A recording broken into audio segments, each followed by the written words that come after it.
when we're ready to roll. There are 9 items before the committee this morning.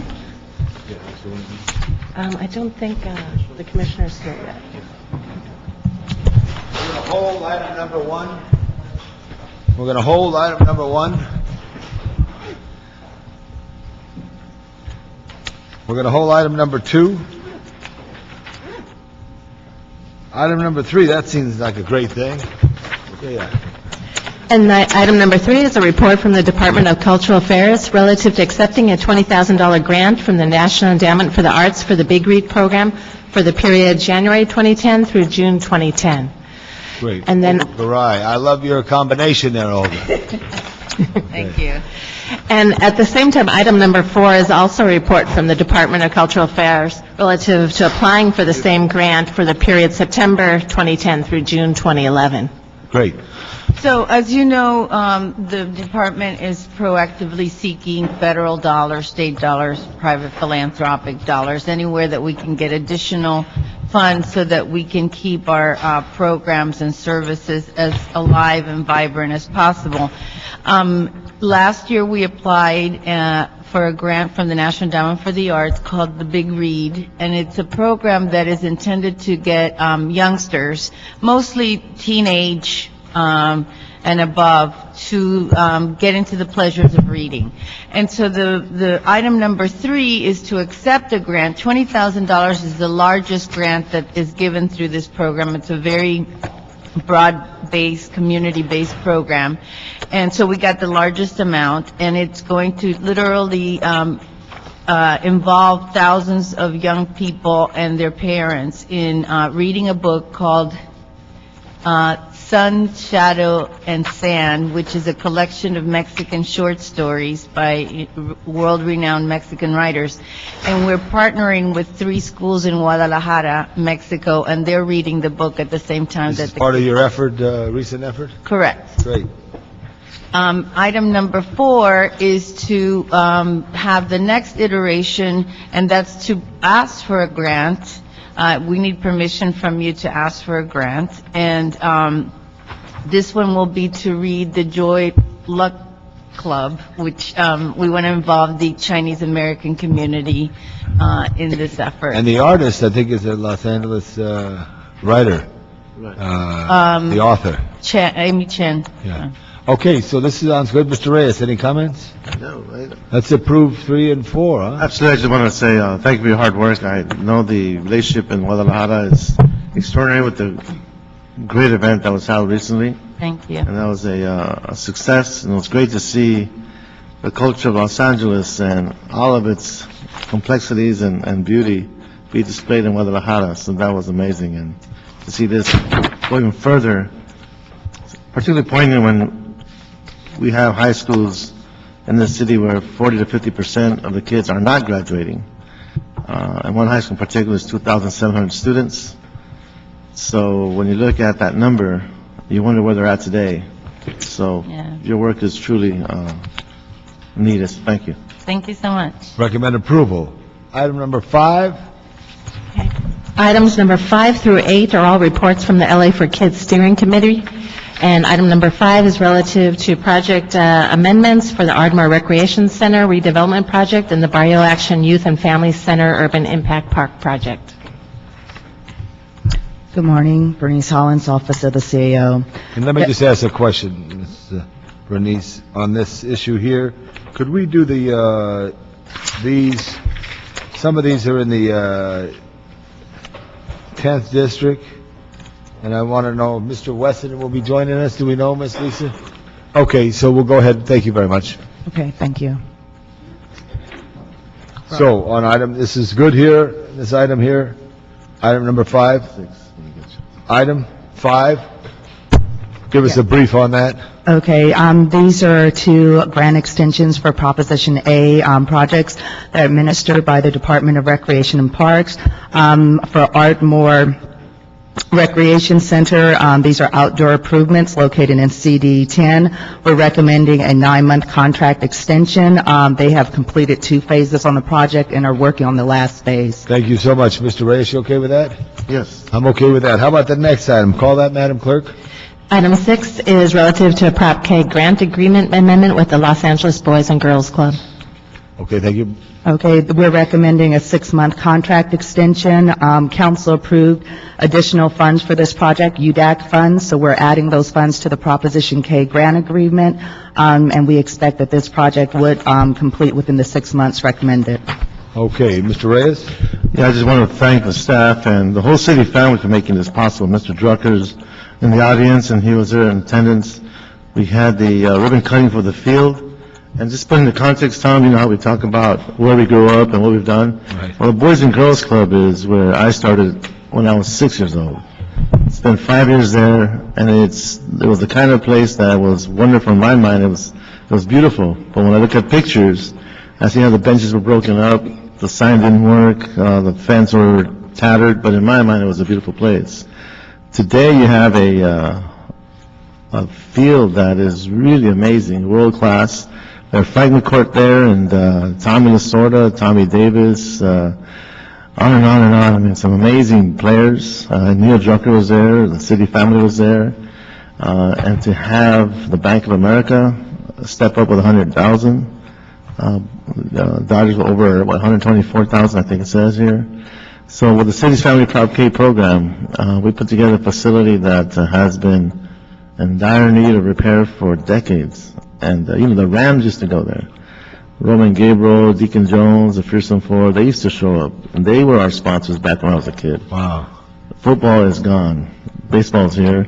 And Dodger stepped up. So I just want to say publicly to thank them for all their hard work and the city family for doing what they do and making it happen. So I appreciate everything that's been done there. Thank you. That is great. That is very nice. It's always good to have those memories, and it's always good to live a life where you could serve like you do, Ed. Thank you. Next item, Madam Clerk. And item number 7 is relative to a Prop K grant agreement amendment with the Central American Resource Center.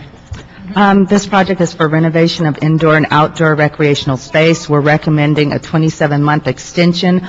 This project is actually complete. It's received its certificate of occupancy, and the term extension would bring the contract into compliance and provide additional time for closeout activities.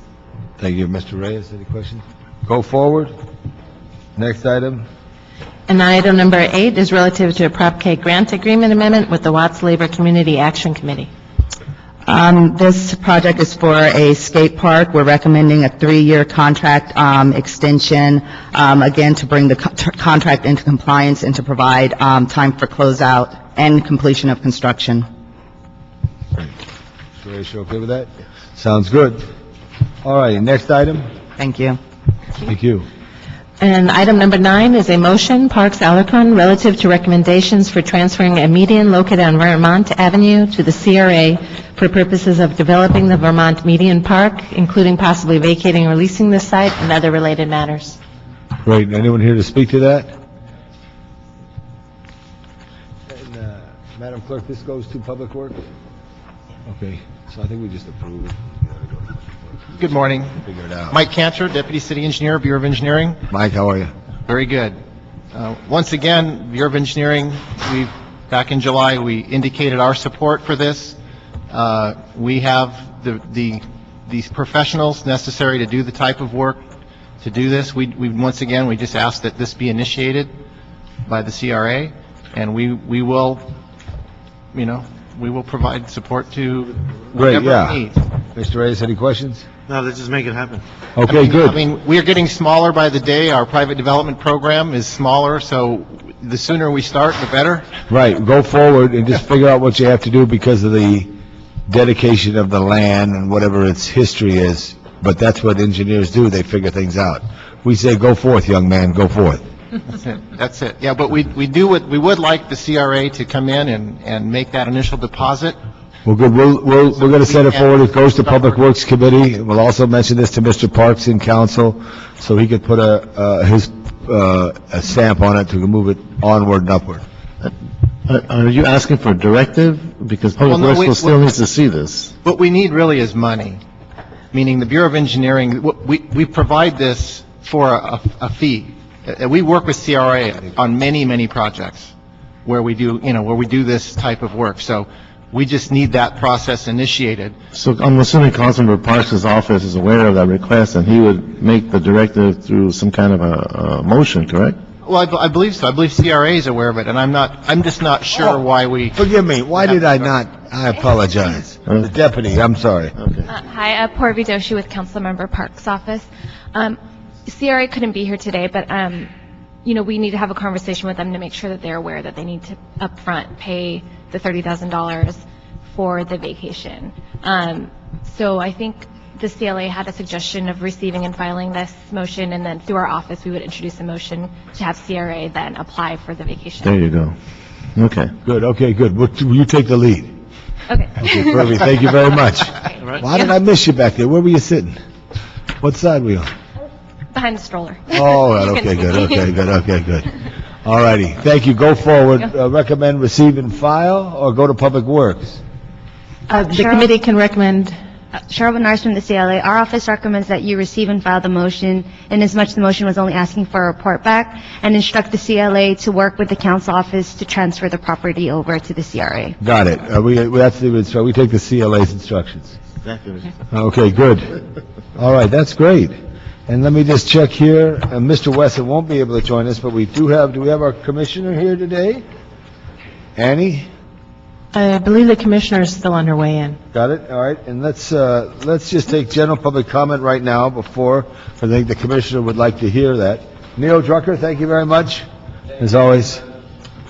This is general public comment, and I'd like to call Eileen Ma, Jang Woo Nam, and Rebecca, and her beautiful baby. All righty. The Changu's beautiful baby. Thank you. My name's Eileen Ma, and we're with the Koreatown Immigrant Workers Alliance, so thank you this morning. We actually wanted to come and speak on the issue of the parks list for the Prop 84 applications. I know this committee, in a joint committee session with the Housing, Community, and Economic Development Committee, approved a list that actually excluded a park that we've been really supporting and working really hard on, which is the park at Hobart between Wilshire and 7th. But it's not a park now, but Right, it's it's a not parcel. A parcel, right, Okay, right. good. And a proposed park Right. is the proper way to say it. And all of you all actually did speak pretty passionately and eloquently about the need to take advantage of opportunities when they arise, to try and increase park space in our community. And so we're here to ask for your help, maybe to put an amendment on when it comes before City Council, to put this park back on the list. It's been removed from the list, and we hope that we can still move forward to apply for the Prop 84 funding, and if it comes through, it would be a wonderful park in the Koreatown community. In a 1-mile radius of that area, there's like 200,000 residents, and there aren't a lot of walkable green spaces for people, and so, we really want to ask for your help again to try and move it forward at City Council on Friday. So that's why we're here today. Right. You know where Serrano and Wilshire is, in Oxford? Yes. You know all that That's- green we're right there. space? Yeah, I know. John Farrow told me, driving down Wilshire. Yeah. The building's set way back. It's set back to 7th, and there's all that Yes. green space in front. That's technically open space, but private land. It's not a public park. But that's how they got the zoning on it, which allowed them to do it. Needless to say, I think it's important that your voice be heard. And I know you're working with Mr. Wesson's office, correct? We've been in dialogue with Yeah. him, and we're still hoping that he'll reconsider his position. I do want to add that there is a willing seller there. The owner of that lot has indicated that he would be willing to sell the property, for the park if that happened. And, again, it's an opportunity that we hope the city doesn't pass up on. I understand that, but we're going to work through the councilman of the district. But I thank you for coming in, and I love your passion. Jay? Okay. Hi, I am also with the same organization. For the record, state your name. My name is Chang U Nam. I'm the organizer for Koreatown Immigrant Workers Alliance. And we are also here, I think we came to the Housing Committee last week and stated that we've been working on this proposed park with the CRA. We've gone to 6 or 7 different public events and meetings where none of the councilmen or we haven't heard any opposition at any of those meetings. So we were very surprised that our park was singled out of 35 different proposed park and was crossed out from that list, because we had no idea. And because we were working with the city agency, the CRA, Community Redevelopment Agency, that we had no idea another city body would oppose it. And so we would like for you guys to reconsider and to see that there's some community support in wanting that park there. And, if you want a list, we have a whole bunch of list of different organizations as well as different communities that want a park there. And I think we've been sending some to Councilman Weston's office, but I think it would be nice if we could send it all to the other councilmen as well, so you guys can see how widespread community support we have to try to get a park there. Because, as you know, parks in LA, especially in Councilman Herb Weston's district, there isn't too many of them. I mean, according to the record, that area has the most dense people living, number of people living there, and yet there isn't too many parks there, and we really need one there. Thank you. Thank you very much. The western reach of Los Angeles, from central Los Angeles way west, has very limited park space because the city grew so fast and they had no vision, and it really has impacted that. So we do support parks, but they're also a process. And I know there's an applicant, that application 6th and Hobart up there, the John Ferraro Park is proposed north of Wilshire. So that's in the application as well. Rebecca. Good morning again. My name is Rebecca Ronquillo, and I'm an organizer for the Koreatown Immigrant Workers Alliance. And this is Ari. And again, I think my coworkers have very well explained what it is that we're here for. And I guess on my end, I'm here on behalf of the residents that will benefit from this park. They feel it's, as you know, housing is a big issue as well, overcrowding, and just having that recreational space for them to be able to come out and vent and not have to walk, 10 blocks, 6 blocks, to get to the park. So we would really appreciate you all support and encourage Herb Weston to reconsider. I don't think we're here to fight. This is really something positive for the community, and we really do hope that it's reconsidered. We understand that it is a process, and also that the community wants to know what that process is and really learn how that works and be part of that decision-making in terms of benefiting Are you the familiar community. east of you with the Ambassador property, the old hotel, which is the Robert F. Kennedy Memorial Educational Complex? Are you familiar with that? What street is it on? Wilshire and? Wilshire and Catalina, Wilshire and Mariposa. Unified School District has built a complex there, and I would just say we're trying to joint use as much as we can with our public schools, because everybody owns the schools as they own the parks, so you could look at that. I will talk to Mr. Wesson and wish you well, and if you could ever want to contact my office for issues that if we see goals, we could try to achieve them together. Thank you. And your peeps would benefit from it too, because it's really close to your district. Oh, I know that. I got it. But you can come up to come up to my park at 6th and Hobart. But we need more parks. Thank you for your. Sure, give it to the clerk. Your offices, but I know you're going to give it to the clerk right here. Okay, very good. Now that closes public comment now. And we have the new commissioner here. So let's call that item up. Item number 1, Madam Clerk. And item number 1 is a communication from the mayor relative to the appointment of Ms. Annie Chu to the Cultural Affairs Commission for the term ending June 30th, 2014. Thank you, Annie. I had a great visit with you, and I really appreciate your passion and your history. Please tell us about that and why you'd want to serve on this commission. I have been an architect and an arts advocate since I basically graduated from SciArc here in 1984. And through my work actually in New York during the 80s, and as I started my own practice here and also teach here at USC, I have been really involved in a lot of cultural organizations here, and I see that what I can do here is to be part of the mechanism that would elevate Los Angeles as the world-class city that it is, and elevate its cultural and art status internationally, nationally, and anything that I can do to help that effort. I'm just so thrilled to be here. Great.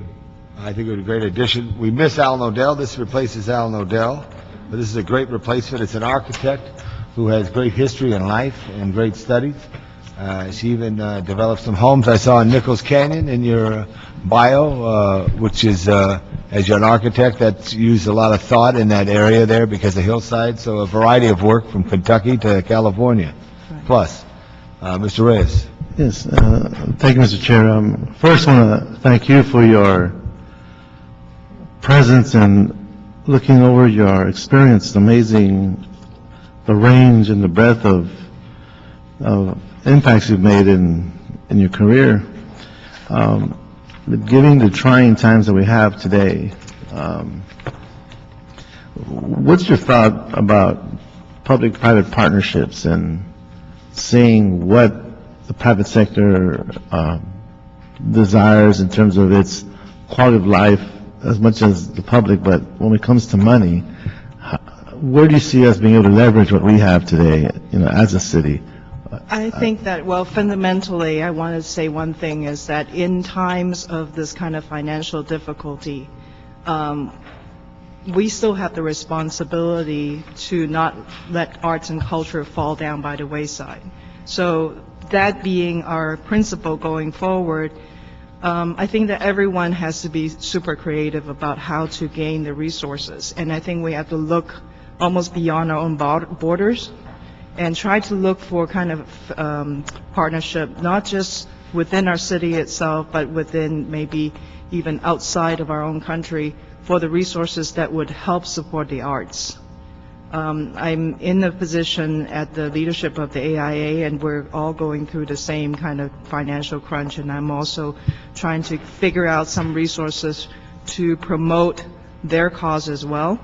And so I think the public-private partnership is one of the key mechanisms by which we can survive all this. And I think in doing so, I think we should take this opportunity to basically consolidate this outreach and advocacy effort right now, because this is an opportunity for us to gain those kind of collaborative relationships, even though we're forced into it, but that's the advantage of it, that we now would form these kind of partnerships that would take us further out, even in the good times. What we're grasping for are real examples of specifics as to how we can achieve those goals, and hope in the future we can talk about that. I see tremendous need when it comes to how we attend to our youth. The way we're prioritizing our budget, I keep asking the question, what kind of city will we be?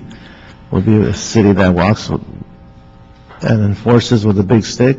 Or is it going to be a city that's able to create an environment where we don't need that big stick, where we can actually address the needs of our youth and the pressures of poverty in a way that, like many have said, we can jail our way out of these problems.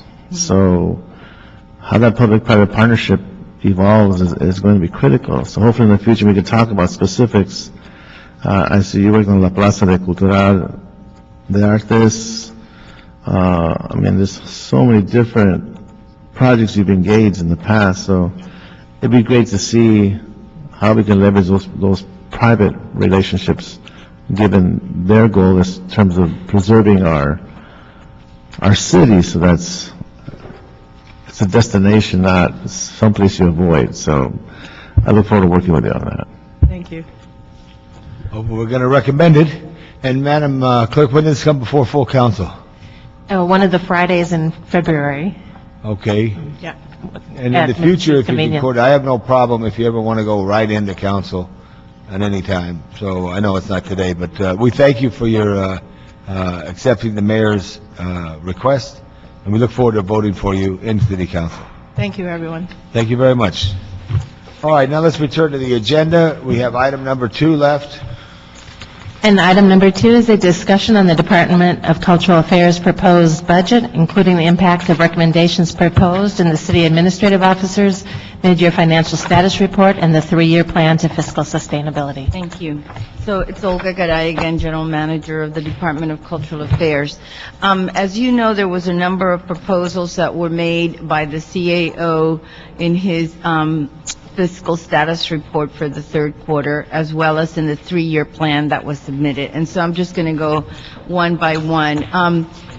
The fiscal status report recommended that $700,000 in salary savings from the Department of Cultural Affairs be used to mitigate the current deficit. And so that transaction was entered into. I believe in my colleague from the CAO's office can corroborate, but that $700,000 was made up of shared sacrifice and responsibility funds, managed hiring, furloughs, et cetera. So $700,000 was given away. Additionally, there was two proposals. One was to cease making any additional grants this year on grants that had not yet been contracted and for which services had not been undertaken, as well as... Just a technical question, because it would make a difference. I could see maybe some of that only if let's say you were the artist and I'm the representative of the Cultural Affairs, and I call, hey, Olga, you just got a grant. You got to fill out all this paper.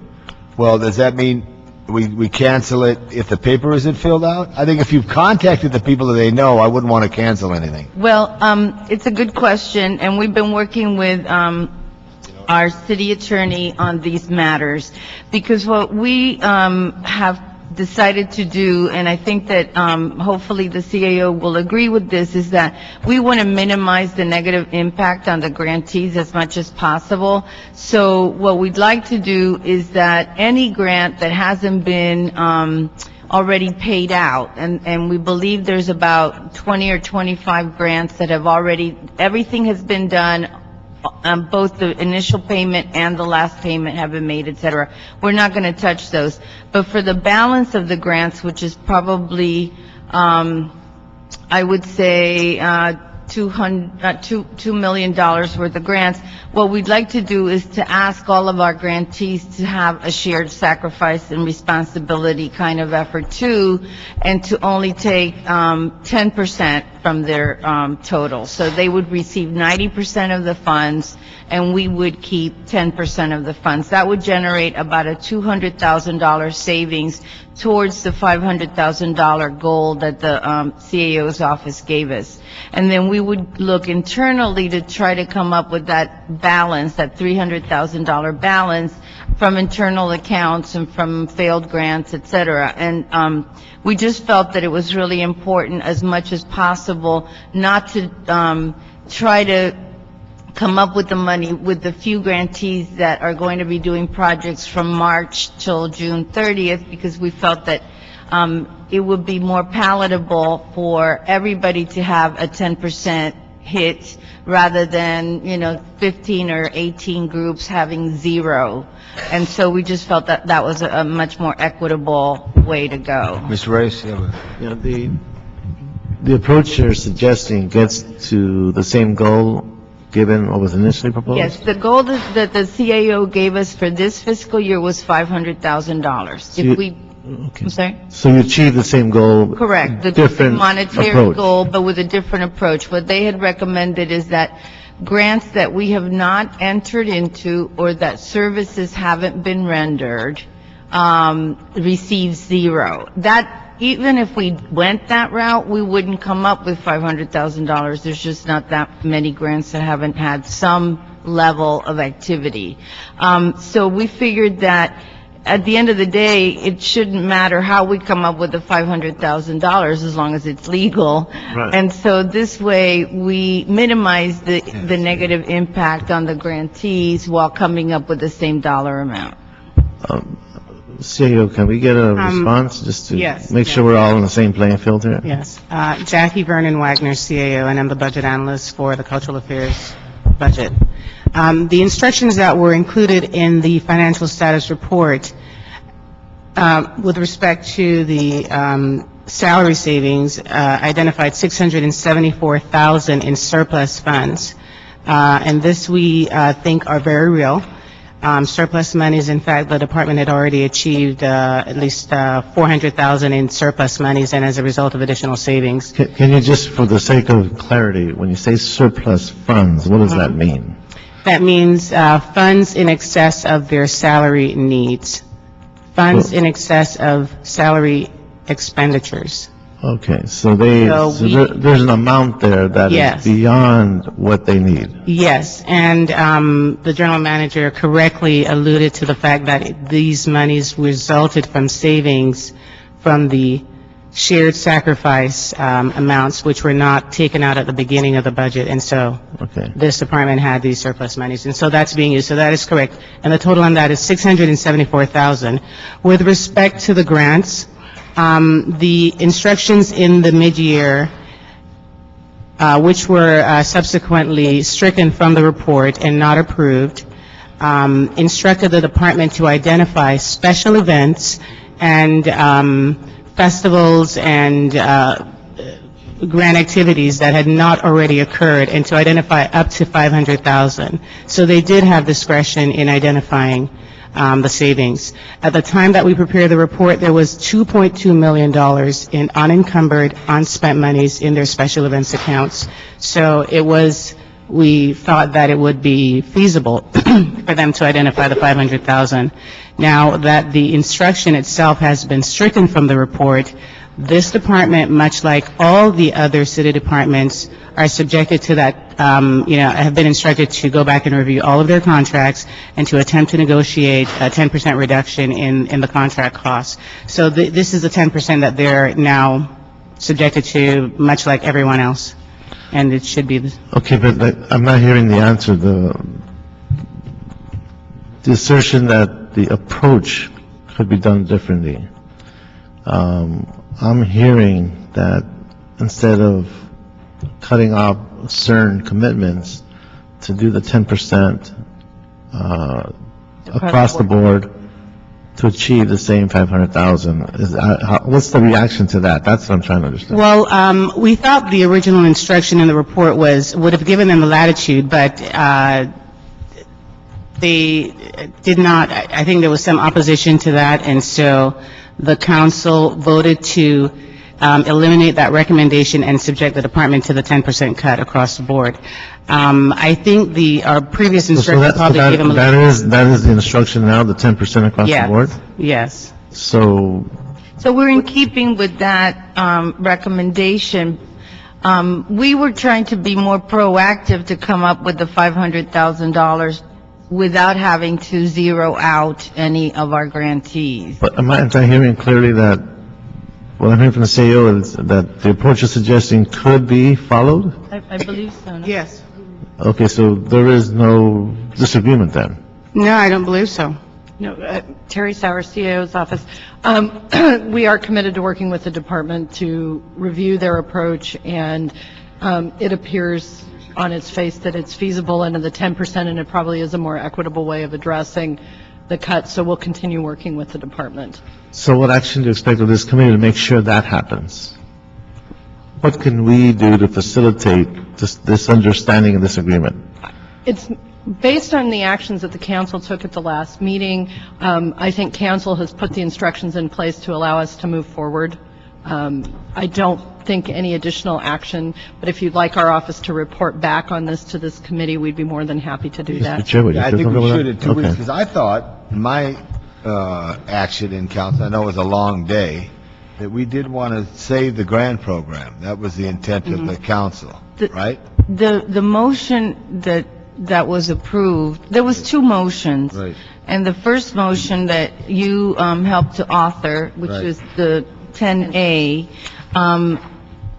recommended that the department work with the CAO to look at ways of sustaining the grants for this year and for next year. Right. Subsequent to that, Councilmember Garcetti submitted a motion that basically said FY 10-11 grants, the recommendation for FY 10-11 grants to be eliminated should not go forward. Right. And so when you all were entertaining the motions, it was decided that Garcetti's motion was the stronger of the two because it just did away with the recommendation that grants be suspended for FY 10-11. And so our understanding was that FY 09-10 grants still were at play towards this $500,000 goal. I think there needs to be some clarification, and maybe if you could sit right there and let me call on public comment right now. My intent to maybe continue this 2 weeks to get clarification from the CAO and council and cultural affairs. Maybe get a report back. Get a report back. We're more than happy to provide a report back Thank and work you. with the department. Thank you so much. Okay. If you want to listen to public comment, I'd appreciate it. Let's call up, they could all take a seat right here. Jacqueline Kerr from Barnstall, Nyla Oslanian from the Hollywood Arts Council, and Ms. Brazil from Arts for LA. And if there's no other public cars, these are the only public cars. Are you done with me? No, you got to stick around. They're going to make comments. Ms. Kerr, you want to speak? Excuse me, Ms. Kerr?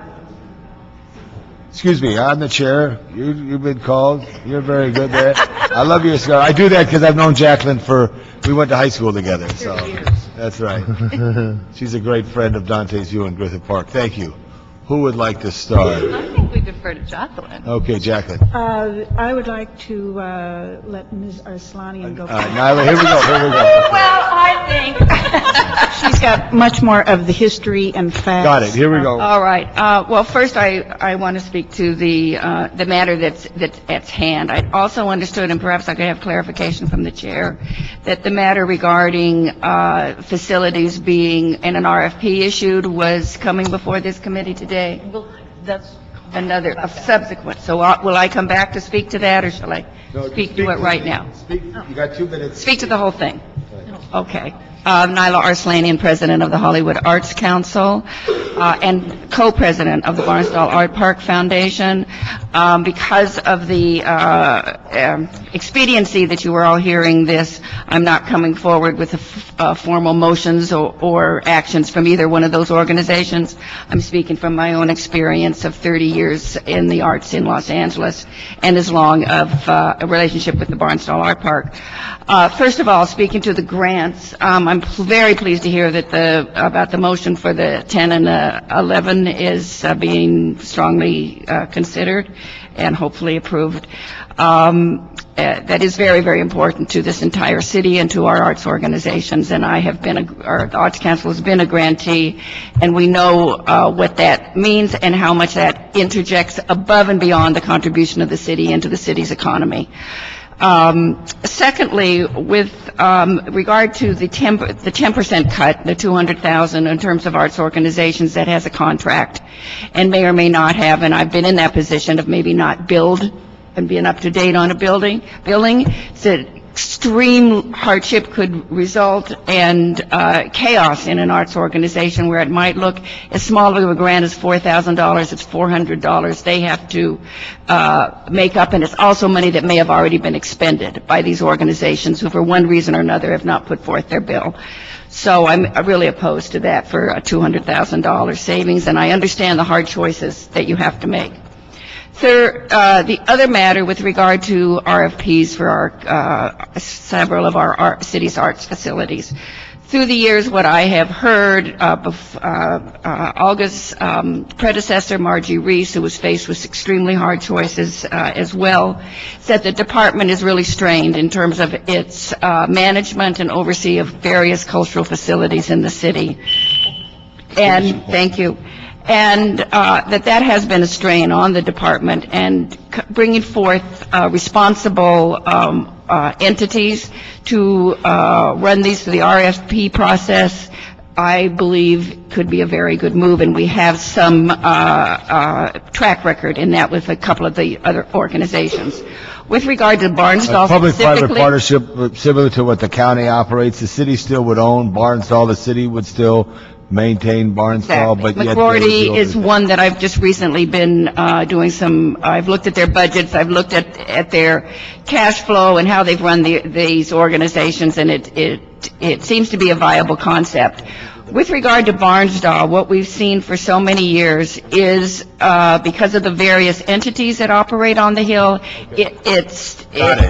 Okay. So I think that although we have some situations with regard to the deed from Eileen Barnstall to the city that will have to be followed by any entity that answers an RFP for those 3 facilities on the Hill. You're very specific on that, but I think your point is well taken, that you want to stand up and help in this partnership that needs to be forged with cultural affairs in this very tough times. Exactly. Got it. I'm going to call your time. Thank you. Jacqueline Kerr. I want to be specific about Barnstall. Is that appropriate at this time? Yes, it's public comment. Anything you want to say? Okay. I went on the board 2.5 years ago in a fundraising capacity, and as such, all I tried to do was just put together a simple brochure. And I had to contact the 4 different entities that are up there, and it was varied. I got an immediate response from the people in the gallery with full information. I needed to do absolutely nothing else. There was also a full, complete response from Hollyhock House, and I needed to do practically nothing else. It was different with the theater. I tried to get materials there on 3 different occasions, and finally spoke to Cheryl Johnson, our president then, and she said she would take it further to the people that supervise the people that are there. Then I tried to get, after 3 attempts, I finally did get just a simple information. The art classes. That's decentralized. There doesn't seem to be a center authority. It's pretty nebulous. You try to find information about the education system there, and you have to go to several different people. I finally was told that I could go to someone who was actually had an office in the art gallery itself, the municipal gallery. No one seemed to know that. No one seemed to be able to direct me to a central source. And that program, it deals with our children and adults, but it also deals with the people in those hospitals and the people who are terminal. In Kaiser, Hollywood Press, and Children's. We need that program. Very much so. Thank you very much, Jacqueline. Ms. Brazil, thank you very much. And Mr. Walker, you're next. Thank you so much. I just have to tell you that I spent Thanksgiving up at the park on that beautiful lawn. Mm-hmm. Me and a bunch of friends had the most amazing picnic up at Barnstall on Thanksgiving. It was just so lovely. I live right across the street in your district. And then after I went for a hike up in my beloved Griffith Park. I represent Arts for LA. We were really behind the amazing advocacy that took place last week in support of the Department of Cultural Affairs, Arts and Culture in Los Angeles. And I wanted just to say hello, to thank you for hearing us, to offer our support to you as this committee, to the Department of Cultural Affairs, and to the CAO's office to coming up with solutions. We know that this budget year is a tsunami, to say the least. We know that arts and culture fuel Los Angeles. We know that 1 in 6 jobs is directly related to the creative economy. And we know that Los Angeles is art. So how do we make sure that we maintain our critical infrastructure? That motion that went through by Rule of 16 and it usurped this committee, we really had very little time to mobilize, and I was just astonished and amazed to see that 5,000 letters were generated and the arts community came out in droves. What I would love to do is not let it get to that point. If there is a way that we can help communicate effectively, advocate effectively for arts and culture in Los Angeles, and it's really about cultural equity. It's about making sure that every visitor and every resident has the same access to Griffith Park as they do to Barnstall, as they do to McGordy. Park or Lincoln Park. Exactly. And so this is really principal and paramount to our goals. And I just want to also remind you that every arts organization in the city is is reflective of a public-private partnership. My $5,000 grant leverages $10,000 leverage from the county, an additional $25,000 from the NEA, and $50,000 from Boeing, and an additional $50,000 in individuals. That's all public-private. It works. I just wanted to make one comment in response to your statement. I have 4 kids. 3 are teenagers, 1 is 21. She's in college. They all play instruments. They're into the arts. I see the value in it. They've gone to charter schools, publicly funded charter schools.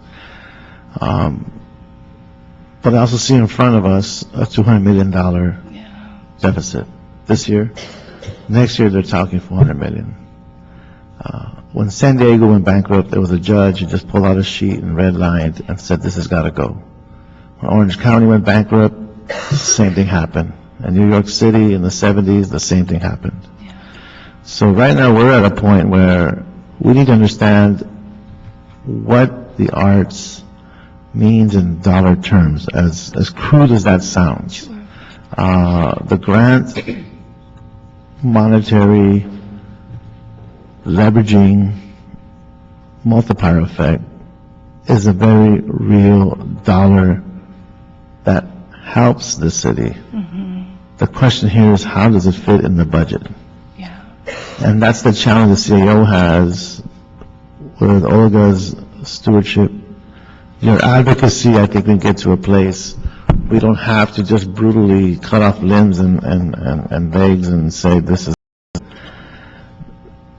I don't think we have to be there, but we are running out of time. We have this last session, as bold and as amazing as advocacy was, and that day. After 10 hours of discussion, we ended up with a larger deficit. We didn't go anywhere. We did not solve anything. So that's the sobering fact of what happened that day when you just look at the bottom line. So somewhere, something has to happen, and it has to happen soon. So that is what really is in front of us, and I'm hoping with your talents, with your advocacy and your ability to understand how to read these numbers, that in my mind, every dollar figure means someone's life is being impacted. It's something that we need to get to, and we have to get there fast. So I'm just letting you know that's the urgency I feel. Absolutely, and I understand that there is a discussion being taken place at the moment regarding 10% hit across the board. That's going to affect my organization as well. But I think that it's actually a fair choice as opposed to kind of cutting the grants program. It's sensible, and we understand. The arts community is here to help. We are here to help resolve the issue. We want you to help. And we're going to call on Mr. Walker right now. I'm never done with you. Never done with you. Okay, but thank you so much. Thank you. You can sit there. Mr. Walker just came up with his own chair. He's a very creative guy. Okay. I'm J. Michael Walker. I'm an artist and a writer, and I've been a recipient of 8 of the DCA Artist and Community Grants over the past 20 years. I also received one of your distinguished COLA fellowships back in 2007. And in December, I was honored to be one of the 46 writers sent to La Feria Internacional del Libro to represent LA, and I think both of you council members were there for that as well. I wasn't asked to be here by anybody. I'm coming on my own volition as an advocacy on the part of Cultural Affairs, because over the past 20 years, second only to my wife, no one has supported me more than Cultural Affairs. Back in 2000, I got a little $6,000 grant to explore the cultural heritage of LA that became my huge project, All the Saints of the City of the Angels, through 4 grants from Cultural Affairs. The publication of my book that won a couple of awards. Both of you have copies that were given when it was published. A museum show at the Autry. Great exhibit at the Autry. Thanks very much. And all of that, none of that could have happened without the first grant to get me started. I was going to talk to other things, but I know that why we're here is to try to figure out ways to save Cultural Affairs and save some money, actually, more than that. One of the things I've long advocated is the fact that so many people don't know what cultural affairs grantees do with the money that you give us, and don't know the results of those projects. And I felt that we should always see about publishing some sort of a book that documents some of the projects in DVD that has some of the music, some of the performances. And I, for one, as a past grantee, would gladly sign over 10% of what I make from any of the grants that I'm awarded in order to have that grant happen. So I think that if there was a possibility to open to discussion the idea that grantees for different grants make some of the income accessible, that we produce a DVD that could also be made accessible on the web or through a DVD to sale that could benefit some of that funding. Yeah, I just think whatever we produce as little as it costs, and maybe it's just something online that we create. Exactly. You know, Art for LA, go to this page where the grants go. Mr. Reyes. Mr. Walker, my first year in office, I think you're probably one of my first artists I got to meet, and to see what happened to your vision and the impact that has made in the past 10 years now is amazing. Thank you. But if there's any way, and you would be a great case example, if there's any way you could define what your product did in the economy. What in the economy? In the economy. In other words, for every moment that your artwork, your production had an impact in the community, what did it generate in terms of dollars? What kind of ancillary impact can you identify?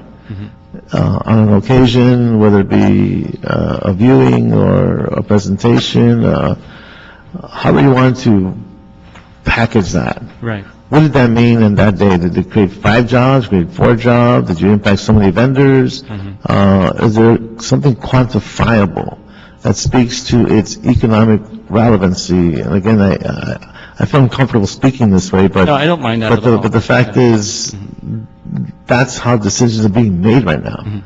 There has to be an understanding of the value, not only in its art or its social value and how it impacts youth and all the things it does, because I strongly believe when you are able to assign a value to a street name other than a gang, right, there's a huge ripple effect there.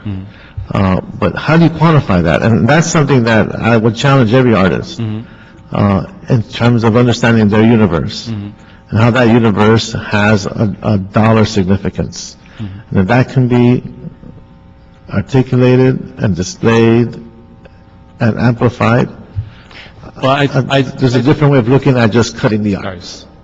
Sorry, Councilman. Well, I think of what we do as essentially health and human services on some level, because a lot of the way that we provide services is down the line. It prevents students from going into gangs. It prevents students from getting involved in criminal activity because they have a creative outlet. It's not something that between earlier today and later today you're going to see a dollar difference. But it is going to help. For example, I did one of my grants was to do an artist residency at Alexandria House, which I'm sure Councilman Labange is familiar with.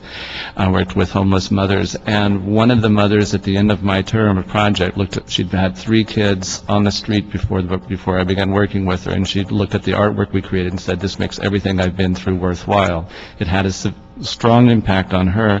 It induced self-confidence in her and a sense of herself that she didn't have previously. She stayed out of trouble. I don't want to take all the credit. Obviously, she was at Alexandria House. But I mean, in those terms, I think that it's an assistant. It's an assist. It's not the solution in and of itself. But I will give thought to that, and I will get back to you. Thank you, Mr. Walker. Thank you. Thank you for being an artist. Thank you. Thank you for supporting Thank you artists. for applying for the arts. Miss, I want to say it correctly there, Rowe? Miss Rowe. Where are you from, Miss Rowe? West Hill, neighborhood. West Hill, oh, you came all the way down. Do you take the Orange Line? Not today because I have other meetings to Very do, well. but I have. Thank you, Chris. Hi, good morning. I am Chris Rowe, and thank you for the opportunity to be here. About 2 weeks ago, I had the opportunity to see Controller Gruel. She did a Women in the Environment meeting, and at the end of that meeting, the consensus was, what would these esteemed women on the panel do if they were the mayor and there wasn't a budget issue? And they came up with they would protect open space and bring in more green. I'm going to ask you, since my time is limited, to do three things, please. Number one, the most important thing is to help Councilmember Huizar protect the Southwest Museum. Number two, Pierce College, which is where I live, I'm passionate about preserving the farm, and the land there to the west of Mason Avenue is dedicated open space, and I've seen the council files on it. They want to move, and we all want it, a green technology building to that area and put in new automotive, but it's in where it's dedicated open space. So I'd like to keep that open. The third thing is I sent an application in to City Parks just today, and I requested that Dayton Canyon, which is out in the West Hills area, it's on the county borderline between Los Angeles and Ventura County. There was an EIR for a project done in 1999. The property has not been developed. There's about 100 acres that was going to be used for the Centex, which is now Pulte Development, and the rest, 250 acres, was to be donated to the Santa Monica Mountains Conservancy. So for more than 11 years, the parks have been waiting to have that land, and no one can really utilize it. Anybody that hikes it doesn't know whose property they're on. I'm asking that you help parks buy some of that land and set it aside, please, for our community. It will serve West Hills, Chatsworth, and everybody that uses those mountains. You working with Mr. Zine and Mr. Smith? Yes, I know them. Yeah, you're working with them? I will talk to them. That's the key. Yes. That's the key. Thank you. So this completes our public comment. I would just to say, Mr. Reyes, in our discussion, we'll continue this 2 weeks, and tell me if we're not on like minds. I believe that we should try to enhance Cultural Affairs' ability to execute an audible that would reduce the contribution and have this shared experience, that we still try to get money to artists.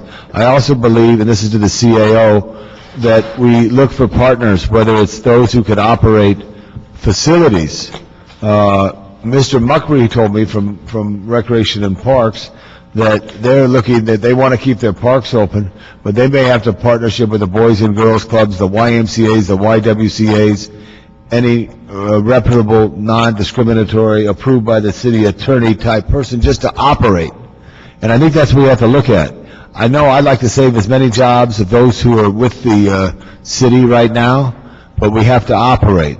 Jackie Wagner again, CAO. I just wanted to say that this is an area that Cultural Affairs has been proactive in. They have 33 facilities, 15 they manage, 11 are already partnered out. Right. So the ones that are being recommended under the P3 partnership are totally consistent with, what the department proposed for the 10-11 budget. And that's going to be considered today in council along with... Mr. Nodell did that when he was general manager of this process. The one issue that I think Mr. Parks has, Mr. Bernard Parks, is that some of them are on $1-a-year contracts, yes or no? Yes, a couple. So we'd add to encourage them to get grants to help offset the cost, so it gets money off the The general only fund. thing that we're concerned about is that the recommendation in the 3-year plan says that the spaces should be partnered out beginning July 1st of this year, and we're concerned that that's a very aggressive timeline. And so our ability to get an RFP out and get operators that can actually manage and program these facilities is going to be, a priority for us. So give us another date if it's not July 1st. I would say, what we built into our budget submission was a 6-month window beginning July 1st. I mean, we'll get all the paperwork done. Why don't you begin April 1st, and just, if you could, I just think everybody is going to be accelerant in trying to We're survive. absolutely, I just want to, mitigate the expectations to say we're going to be as aggressive as possible. We have to depend on our work with the CAO and the city attorney's Well, here's the other office. thing too, Madam City Attorney, when I look at it, Mr. Reyes, you know how sometimes they have trouble getting concessions through Recreation and Parks? For the CAO, maybe there needs to be a unit that does help departments get RFPs out and organized and standard and boilerplate, because they're going to be missing administrative people, Mr. as you Chairman, are. we typically work with departments and review RFPs, and they would work Maybe- with the But maybe you should execute them as if you're like a city manager's office. I'm just thinking that. But we'll talk later. We got 2 weeks. Every minute counts. But in general, our concept, we're in agreement with the concept that we should be more aggressive in finding operators for these facilities. Right. The remaining facilities, it's not like you can make commitments now because you still got to go out there and create that environment to attract partnerships. But Correct. can we say that within those months, it's more than likely, given the feedback you're getting, or are we still kind of like on a fishing expedition? It's a fishing expedition, and, we've identified a number of art centers and theaters in concert with the CAO. However, some of them might be more attractive to operators than others, and so it's going to be one of those things that we have to make the overture to see what kind of response we get. We will be as proactive as possible, and we do think that there are some possible operators out there. It's just that, the art sector is hurting too, so to identify people that have the capacity is going to be a challenge. Okay, thank you. This is continued 2 weeks. No matters before us, right? Thank you, everyone. Good afternoon. Coming up, good morning right now.